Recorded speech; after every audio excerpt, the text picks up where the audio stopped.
pessoal, tudo bem com vocês? Então vamos dar continuidade da nossa aula, né? Falando sobre as grandes formações vegetais do Brasil, mas agora a parte 2 e da unidade número 10. Antes de darmos início à nossa aula de hoje, vamos ver alguns conteúdos da nossa última aula, né? Então a gente viu sobre as florestas da Araucária, ou conhecida também como Mata dos Pinhais. Pode aparecer esses dois termos na sua prova, mas tem o mesmo significado. Que lá nós dissemos o seguinte, que as folhas dos pinheiros possuem um formato de agulha. A reprodução ocorre quando as sementes são levadas pelo vento. Principalmente também pelos pássaros, né? Alguns tipos de pássaros eles conseguem levar essas sementes como fonte de alimentos e nesse meio caminho ele acaba caindo e após esse momento essas sementes elas se reproduzem, né? Ou seja, começam a nascer algumas espécies de árvores de acordo com cada semente, né? Então a gente viu também sobre as matas dos cocais, que a mata dos cocais ela é considerada como uma floresta secundária e também ela é considerada como uma mata de transição. Não esqueçam sobre isso também. Sobre a caatinga, um dos principais pontos que nós vimos na aula é que a vegetação são árvores baixas, troncos tortuosos, o que apresentam espinhos e as folhas caem no período da seca também. E a caatinga é um bioma exclusivamente brasileiro e compreende cerca de 11% do território nacional e 70% da região nordeste brasileira. Então, ele é característico somente brasileiro, tá bom? Não existe algum outro país que tenha um bioma parecido como o nosso. Já o Cerrado também ele é considerado o segundo maior bioma da América do Sul, perdendo apenas para a floresta amazônica, e é conhecido também como savana brasileira. Por quê? Lá na África existem algumas características semelhantes sobre o Cerrado, então por isso que eles usam esse termo, né? Savana brasileira. Possui uma formação vegetal de grande biodiversidade e grande potencial aquífero. No entanto, é considerado atualmente o segundo bioma do Brasil mais ameaçado de extinção. Lembre-se, a gente falou também anterior, que a Mata Atlântica também ela foi o bioma mais devastado desde a colonização brasileira. E na atualidade o Cerrado é o segundo, ainda continua com a floresta amazônica, que está praticamente quase extinta, né, em muitas das suas áreas. As maiores áreas da floresta da Mata Atlântica, daí no caso, né, ela é constituída da sua biodiversidade, da sua preservação, a partir de leis federais, estaduais e municipais, né, que auxiliam nesta preservação. Dando continuidade, agora sim entrando no nosso conteúdo, né, da nossa aula 10, parte 1, continuando falando sobre o mesmo tema ainda. Hoje nós vamos falar sobre o Pantanal Mato-Grossense, vamos falar sobre o campus e sobre o mangue. Lembrando, como é de costume, né, pessoal, eu vou deixar para vocês um resumo de toda essa aula lá no finalzinho da nossa aula. Vamos fazer um exercício juntos e deixarei exercícios propostos na sala do Class para vocês estarem resolvendo também. Então, falando sobre o primeiro, né, das grandes formações vegetais do Brasil, da nossa aula de hoje, vamos falar sobre o Pantanal Mato-Grossense. Eu acho que de vocês já escutaram falar muito do Pantanal Mato-Grossense, mas existem algumas dúvidas ainda que eu percebo da sua localização principalmente. Tem muitas pessoas que consideram o Pantanal Mato-Grossense junto com o Cerrado. Eles ficam próximos, né? Porém, eles têm suas características diferenciadas. O Pantanal Mato-Grossense, principalmente, pessoal, são as áreas alagadas, principalmente. Eles ficam muito tempo com áreas alagadas. A sua localização, eu coloquei aqui no nosso último tópico, que fala que ele está localizado no sudoeste do Mato Grosso e oeste do Mato Grosso do Sul. E ele também, pessoal, ele fica em alguns outros países aqui da América do Sul, como o Paraguai e a Bolívia também. Então, ele não é exclusivamente brasileiro. Bom, ele fica entre o Cerrado e a floresta amazônica, né? Então, ele fica nesta região de contato entre essas duas áreas, que é extremamente importante para a biodiversidade das florestas, o que ajuda o Pantanal Mato-Grossense também na regularidade das chuvas. Como eu já disse um pouco antes, ele tem grandes áreas, né, que ficam alagadas durante grande parte do ano. o que faz ter o processo de evaporação e depois o processo de precipitação. Mas o processo de precipitação, por muitas vezes, não fica restrita somente à região do Pantanal Mato-Grossense. Ela acaba indo para algumas outras áreas, o que faz levar para as outras áreas a regularidade de chuvas, né? Então, por isso que ela é muito importante para o quê? Para os rios, principalmente, eles continuarem tendo a sua escoação de água, né, natural, e também para a gente ter também a agricultura, né? Ou seja, a partir dessas precipitações, a partir das chuvas, é que nós temos as regularidades da umidade do solo para o desenvolvimento principalmente da agricultura e para o abastecimento das águas nas cidades também.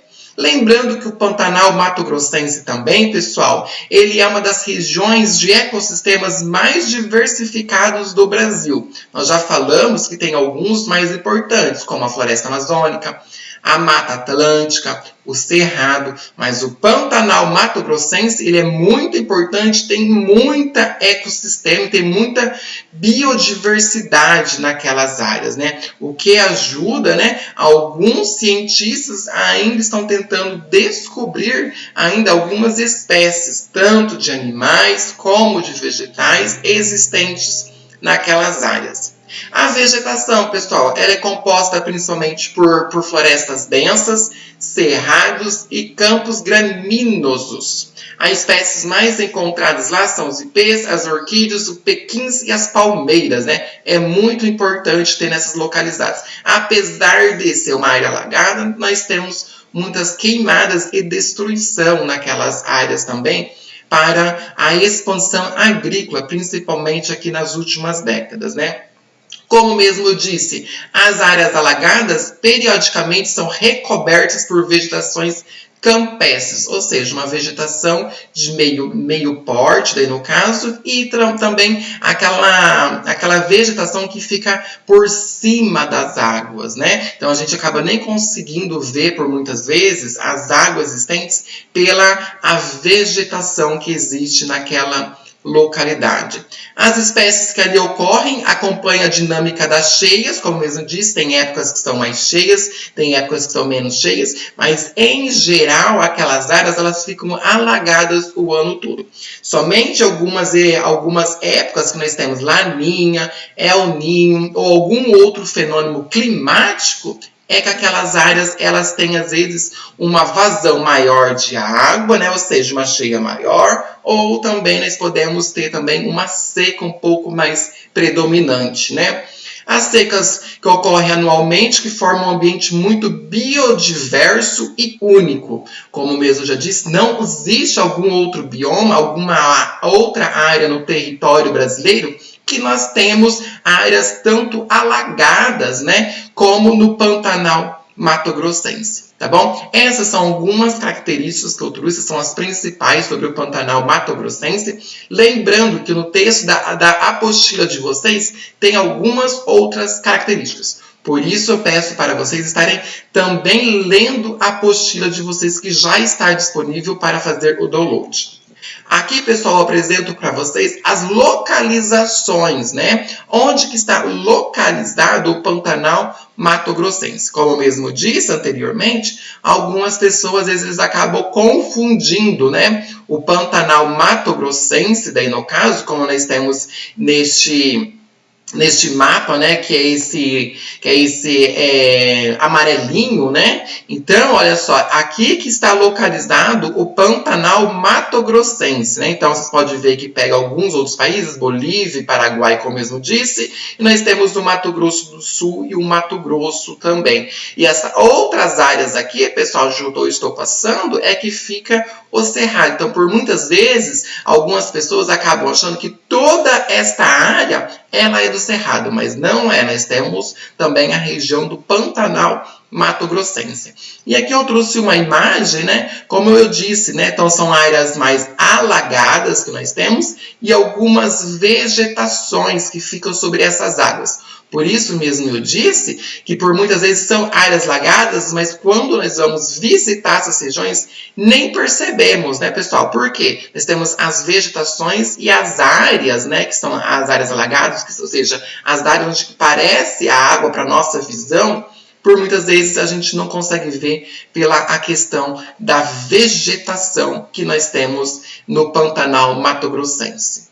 Dando continuidade à nossa aula, vamos ver agora sobre os campos. Bom, os campos, como o mesmo nome já diz, ele não vai ter uma grande biodiversidade, como nós vimos na floresta amazônica, no Cerrado, na Mata Atlântica. Então, essas áreas podemos caracterizar como as áreas mais simples, mais pobres em biodiversidade. Bom, o que nós vamos encontrar nos campos? Nós vamos encontrar uma vegetação mais rasteira, herbácea, gramíneas, pequenos arbustos esparsos com características diversas conforme determinada região. Então, vocês podem ver que nós não vamos ter aquelas florestas densas, nós não vamos ter áreas alagadas, por exemplo, nós não vamos ter muitas características da biodiversidade, tanto vegetal quanto animal, nestas áreas. Bom, no Brasil, esse bioma, ele representa áreas descontínuas, ou seja, nós não temos uma área muito extensa da região dos campos. Apesar que nós temos, sim, lá no Rio Grande do Sul, no sul do Rio Grande do Sul principalmente, uma área mais extensa, que onde vários autores, eles colocam onde que predomina o campo. Porém, algumas outras áreas do Brasil, nós também temos o campus, como, por exemplo, lá na Amazônia. Nós também temos, como eu vou falar daqui a pouquinho para vocês. Bom, no território onde que nós encontramos? No norte da Amazônia, ou seja, campos de terra firme. Na região sul, como eu disse, principalmente no Rio Grande do Sul, que é campos limpos. E os campos, eles são característicos, pessoal, daí no caso, de algumas especialidades, ou seja, eles foram divididos de acordo com a sua localidade. Nós temos os campos limpos, os sujos, nós temos de altitude, nós temos a ileia e nós temos também, pessoal, daí no caso, os meridionais. Bom, pessoal, os campos limpos, ele é característico principalmente por uma vegetação baixa e gramínea. Então, os limpos não têm muita dificuldade, né? Ou seja, não temos grande biodiversidade, né, nas áreas do campos limpos. Já nos campos sujos, pessoal, nós vamos ter também as gramíneas, as herbáceas e aí entra uma outra característica, que são os arbustos. Então, nós já temos umas áreas um pouco mais diversificadas, mas não se compara como é em outras localidades, como eu disse anterior. Nós temos também o campos de altitude, que são as áreas que estão localizadas nas paisagens rochosas, ou seja, naquelas grandes áreas de altitudes maior, principalmente a partir de 1.200, 1.400 metros. Alguns autores colocam um pouco menos, um pouco mais, mas na média vocês podem encontrar nas provas entre 1.200 e 1.400 metros de altitude.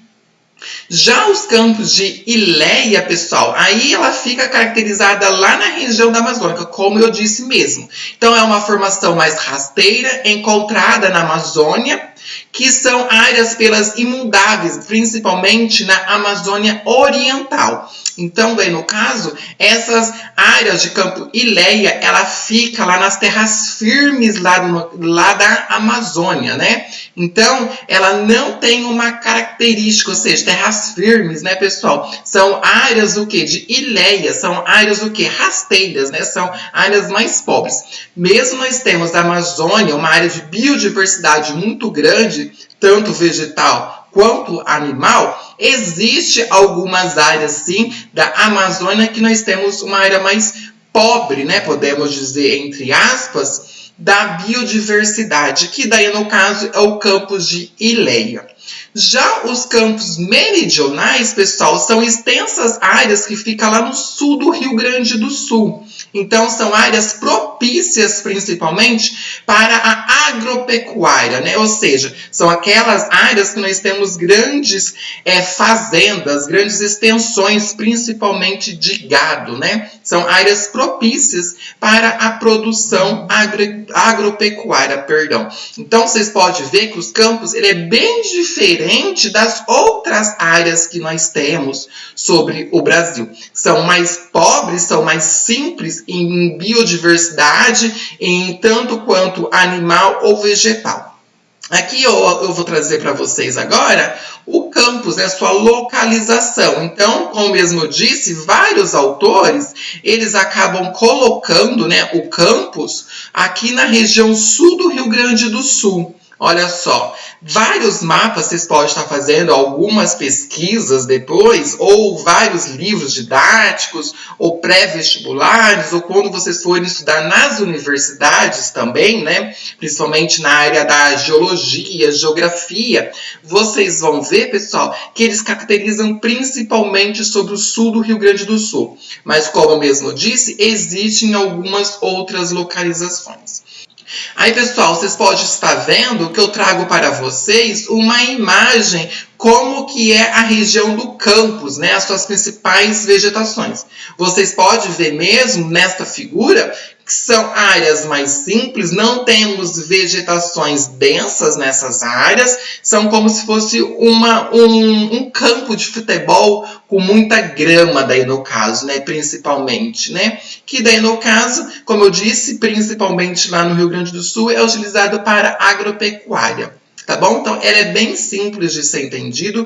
Eu só preciso que vocês entendam, principalmente, as suas características, né? As suas 5 características, que é o campos limpos, os sujos, de altitude, ilhéia e os meridionais. E por último, na nossa aula de hoje, vamos falar sobre o mangue. Bom, pessoal, o mangue, vocês têm que lembrar que ele fica principalmente sobre o litoral brasileiro, né? Ou seja, ele fica lá da região do Amapá até Santa Catarina, todo o litoral brasileiro. Eu vou mostrar para vocês depois uma imagem, né, que mostra onde que está localizado o mangue, tá bom? Daqui a pouquinho eu já mostro para tirar toda a dúvida de vocês, a sua localização. Bom, o mangue está muito ameaçado de extinção. Teve um tempo atrás, o ano passado e no começo deste ano, algumas leis tentando retirar, né, o mangue da preservação ambiental. Porque o mangue, toda a região do mangue, ele é área de preservação ambiental. Ou seja, queriam explorar esta área. Lembrando que o mangue, a partir, daí no caso, dos caranguejos, muitas famílias se sobrevivem dos caranguejos para ter a sua renda, né, para estar se sobrevivendo, né? Então, o mangue, a vegetação do mangue, daí no caso, ela é predominante halófila, né, daí no caso. O que seria uma região halófila? São aquelas regiões que adaptam, né, as variações da água salgada, né, daí no caso principalmente do mar. E também são regiões pneumatófora, daí no caso, o que? Que respiram suas raízes aéreas, ou seja, as raízes, como nós conhecemos principalmente na área urbana, elas ficam o quê? Para baixo do solo, né? Ou seja, as raízes, faz de conta que aqui seja o solo, aqui nós temos a árvore, ou seja, as raízes ficam o quê? Abaixo do solo. Já lá no mangue, né, essas vegetações, elas ficam principalmente na área de cima do solo, porque aqui nós temos as áreas alagadas, né, ou conhecida também como as áreas de brejo, daí no caso, então essas raízes tem que ficar na área superior para elas conseguirem que se respirar, né? Olha lá, como eu coloquei, né? São aquelas que encontram acima das águas. Essas aqui são as principais características que eu trouxe para vocês, mas nós temos algumas outras lá na apostila, né? Ela é composta principalmente por peixes, ostras, mariscos, crustáceos, revelando-se como um ponto de elevada biodiversidade, por também servir de espaço para a reprodução de algumas espécies de aves. Então é uma área muito importante, né? Tanto quanto é importante a floresta amazônica, a Mata Atlântica, o Cerrado, o Pantanal Mato-Grossense, o mangue também ele é muito importante. Algumas aves, elas se sobrevivem graças ao mangue, né? Elas só sobrevivem naquelas áreas e se reproduzem naquelas áreas. E nós temos também, como eu mesmo disse, os caranguejos, no caso, eles também vivem naquelas áreas. Algumas famílias, elas se sobrevivem a partir da venda do caranguejo, né? E os caranguejos, como mesmo diz, eles se alimentam principalmente a partir das folhas e das raízes da árvore. Como as raízes, como mesmo expliquei, elas ficam acima, seja das áreas alagadas ou dos brejos, né? Então, os caranguejos, eles sobrevivem a partir dessa alimentação. O mangue, ele não é exclusivamente brasileiro, como eu mesmo coloquei, ele está presente também no continente africano, asiático e na Oceania também. Como eu mesmo falei para vocês que eu ia apresentar duas imagens, então aqui nós temos um mapa principalmente, aqui ó, nós temos esse verde que é a costa do litoral brasileiro, então o mangue ele está presente, né, em todas essas localidades principalmente. Existem algumas outras localidades, mas ele é muito particular. Então, ele é mais mapeado, os cientistas, os pesquisadores, os autores de livros, eles colocam principalmente sobre o litoral brasileiro. Como mesmo disse, ela precisa dessa junção das águas salgadas, né, que são a partir dos mares, dos oceanos. E depois eu trago para vocês uma figura, daí no caso, do mangue, né? Vocês já viram várias imagens, né? Vocês podem ver que aqui no fundo nós temos as raízes, olha só, não são troncos aqui no caso, são as raízes das árvores. Elas ficam o quê? Para fora, como mesmo disse, do solo ou para fora das áreas que são conhecidas como brejo também. Algumas pessoas, alguns autores, eles colocam isso pode aparecer na prova de vocês também. E aqui nós temos as áreas alagadas. Como mesmo disse, alguns animais, como por exemplo as aves, elas sobrevivem dessas localidades pela grande biodiversidade que nós temos nessas localizações. Então elas se reproduzem, elas encontram alimentos propícios para elas nessas localidades que é extremamente importante para o nosso país. Partindo para o resumo da nossa aula, né? Então a gente viu sobre o Pantanal Mato-Grossense hoje, nós vimos sobre o Campos, nós vimos sobre o Mangues também. Sobre o Pantanal Mato-Grossense, nós vimos que é um dos ecossistemas mais diversificados do Brasil, umas áreas mais importantes do Brasil. Não se confunda Pantanal Mato-Grossense com o Cerrado brasileiro, né? Existe uma diferença desde a sua localização, também pelo seu ecossistema. Então a gente viu que a vegetação ela é composta por grandes florestas densas, como também ficam os cerrados e também como os campos gramíneos, né? Então nós temos também, mesmo não sendo característico como campos, mas nós temos também áreas também gramíneas também lá no Pantanal Mato-Grossense. Lembre-se, são as áreas alagadas, tá bom? Os campos é um bioma característico pela presença da vegetação rasteira, herbácea, gramíneas e pequenos arbustos esparsos, com características diversas conforme a determinada região. No Brasil, esse bioma está presente em áreas descontinuidadas, né? Ou seja, áreas descontínuas. Mas nós falamos também que as áreas mais presentes estão lá na região sul do Rio Grande do Sul. O mangue, pessoal, a gente viu que é uma vegetação que é predominantemente halófila, que se adapta às variações da sal da água, então por isso que ele está presente sobre o litoral brasileiro.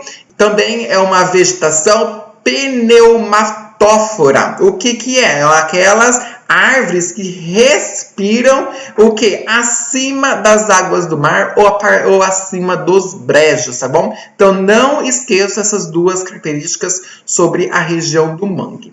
E aqui eu trago uma pergunta, né, da Universidade Federal de Viçosa, que diz assim: a chegada das novas atividades econômicas, como a criação do caranguejo para o mercado, a geração de energia eólica e o turismo na comunidade Sítio Cumbé município de Aracati, do estado do Ceará, resultou na destruição de um ecossistema local, com consequências socioambientais para a população ribeirinha, diminuindo assim a pesca e a coleta de mariscos. Assinale a alternativa correta que indica o ecossistema destruído. Aí ele colocou as alternativas: Caatinga, mangue, floresta de babaçu, recife de corais e campos. Então pause seu vídeo para vocês verem a resposta correta posteriormente. Então a resposta correta ela é o mangue. Por que eu já sei? No texto mesmo, vocês vão lendo os textos, vocês podem estar vendo que as características que é do mangue. Como, por exemplo, os mariscos. É muito característica dos mangues, pessoal. Então, a gente viu também coleta de mariscos, a pesca, a população ribeirinha. A gente viu também sobre a destruição do ecossistema, daí no caso. A gente viu várias características do caranguejo, criação do caranguejo está também predominante sobre o mangue. Então, a gente viu umas características. Toda vez que vocês forem fazer uma prova, quando eles trouxerem um texto, tenta analisar suas características. Por quê? Às vezes as respostas vão estar propriamente no texto. A caatinga pode ser? Não pode ser, pessoal. Por quê? Nós não temos caranguejos, também não temos coletas de mariscos. Florestas de babaçu? Não, babaçu também não pode ser, né? Uma floresta também muito particular. E também ele está pedindo no texto também característica de bioma. Se nós fôssemos ver as características de biomas, nós teríamos só 3 alternativas: Caatinga, o mangue ou a região dos campos. Campos, como mesmo eu falei, não é, né, pessoal? Por quê? É gramínea, vocês lembram principalmente. Então, nós não vamos ter a coleta de mariscos, não vamos ter o caranguejos também. E a Caatinga também nós não temos essas características. Então, a única que sobra é o mangue. Então, pessoal, na nossa próxima aula, o que nós vamos ver? Grandes formações vegetais do Brasil, ainda essa parte 2, ainda também. O que nós iremos estudar, pessoal? Os tipos de formações vegetais no Brasil, que é aquela parte que está lá na apostila de vocês, da unidade número 9, que nós não vemos ainda, né? Então, nós vamos voltar agora, nós vamos rever aquela parte, tá bom? E nós vamos fazer uns debates, ver as consequências, principalmente, o que está provocando também as queimadas nas florestas do Brasil, né? Ou seja, nós vamos ver a floresta amazônica, nós vamos ver o cerrado, nós vamos ver a Mata Atlântica, que são as principais áreas que sofrem com as queimadas do Brasil. Como é de costume, veja e reveja essa aula quantas vezes forem necessárias. Faça os exercícios na sala do CLES também. Faça os exercícios que está na apostila de vocês. Caso estiver dúvida, pessoal, vocês podem estar mandando mensagem para mim também. Eu deixo disponível meu e-mail e as minhas redes sociais. Não fiquem com dúvidas, tá bom? Mande para mim um feedback, está gostando ou não da aula também. Vocês podem estar entrando em contato e falando para mim o que precisa ser mudado também. Para mim, está ajudando vocês nessa caminhada até o vestibular e na sua aprovação. Bom, espero que todos continuem estudando, se cuidem e nós nos vemos na próxima aula. Abraço e até mais. Tchau, pessoal!